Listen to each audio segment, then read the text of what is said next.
आपण मैंने स्क्रीन में देखिपे जीआरएस पदवीर बड़ नियुक्ति आसी जोटा कि आप दशम कि प्लस टू पास करदे आपण मैंने आवेदन करेंगे। आपन दरमा रोचे 7,000 आउ पदवी मोट संख्या है 58टी। आपन को ये कौन एग्जाम भी दबाक पड़ोनी आ कि फी पड़ोनी आवेदन करने आप मागणार आवेदन करेंगे। लास्ट डेट आपको 30 अच्छे फुल नोटिफिकेशन आपको जनइबी। तो आपने जब नुआ करके आम चैनल को आसछन्ति तेबे चैनल टी को सब्सक्राइब कर दिंतु बेल आइकन को प्रेस कर दिंतु।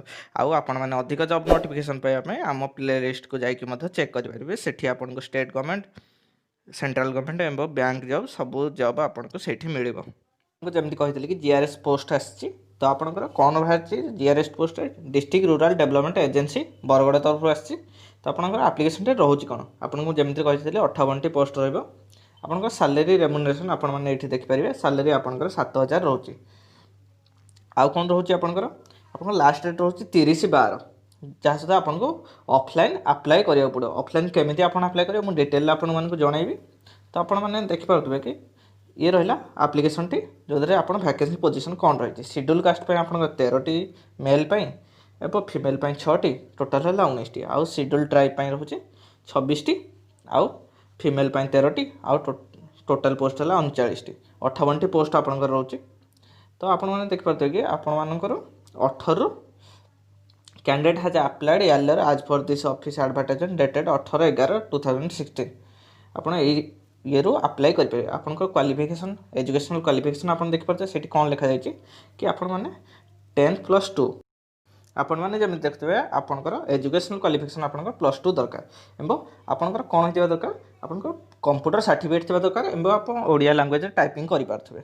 आउ कौन पीजीडीसीए बीसीए एमसीए जदि आप सर्टिफिकेट थी ताहले आप एलिजिबिलिटी क्राइटेरिया कनसीडर हो पारे। आउ कौन रोचे आप देखो देखाई +2 होता दरकार। मुझे जमी कहीदेली कि +2 होता दरकार।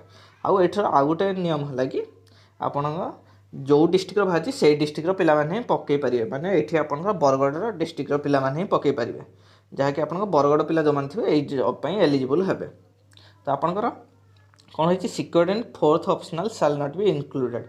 आप निज एरिया जो जगह बाहर थो से सब जगह आपने पकई पारे केमी आप अप्लाई करेंगे मुझे आपको सहीटा देखा दूचे। आप देखो ये रहा आपंकर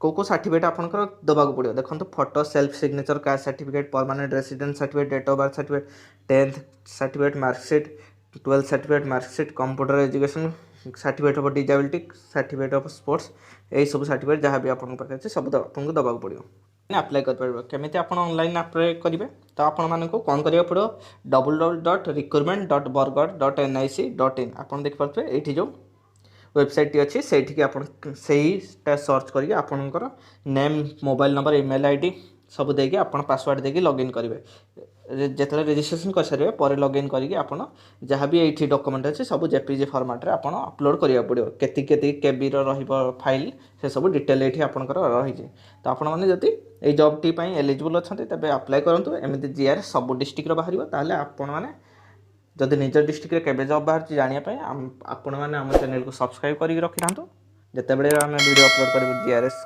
जेकोसी जिले में बाहर आपण मैंने प्रथम जानीपर।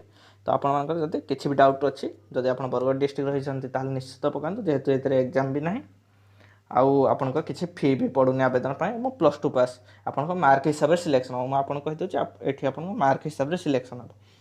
Thank you.